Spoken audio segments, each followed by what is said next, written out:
नहीं मोटल दीजिए ना। ठीक है, थैंक यू अंकल। इतना आसान था ना, मैं गया, पानी की बोतल उठाया और ले आया।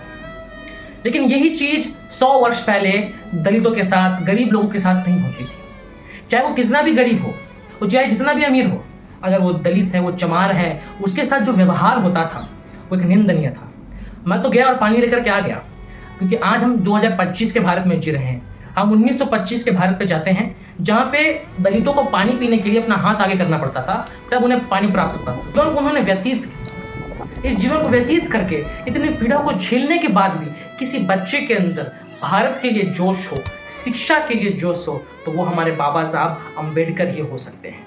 आज हम चारों तरफ देखते हैं, हमें हर चीज़ की फ्रीडम है, इक्वालिटी है, सोशल जस्टिस है, डिस्क्रिमिनेशन नहीं होता है, रीजनल इम्बैलेंस में काम होता है, इंडस्ट्रियल डेवलपमेंट होता है, लेबर को उसकी तनख्वाह मिलती है, लेबर्स के संघ बने हुए हैं। इतनी फ्रीडम और इतनी इक्वालिटी इंडियन डेमोक्रेसी में अगर किसी ने हमें प्रदान की है, तो बाबा साहेब डॉक्टर अम्बेडकर की कृपा से हमें प्रदान हुई है।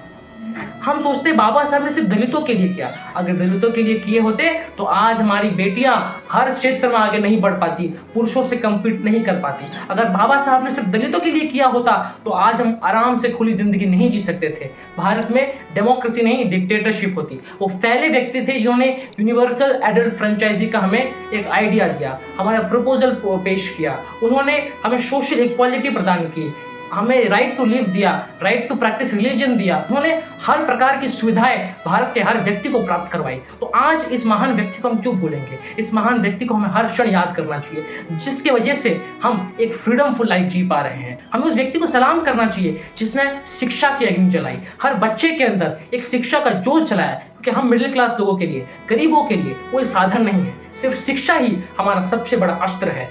लोग कहेंगे, क्रिटिसाइज करेंगे, लेकिन हमें अपनी शिक्षा पर ही ध्यान देना है। वो कहते थे कि जो व्यक्ति अपने आप को एजुकेट नहीं कर पाता वो दुनिया से कम्पीट नहीं कर पाता। अपने आप को एजुकेट करेंगे, जितना अपने आप को शिक्षित बनाएंगे, उतना हम दहाड़ पाएंगे। कि शिक्षा उस शेरनी का दूध है, जो पिएगा वो दहाड़ेगा। बाबा साहब अम्बेडकर ने शिक्षा को केंद्र नीति बनाते हुए, एजुकेशन को केंद्र नीति बताते हुए, हमारे समाज में सबके लिए समान अधिकार को केंद्र नीति बनाते हुए एक संगठित व्यवहार से भारत के विकास के लिए काम किया।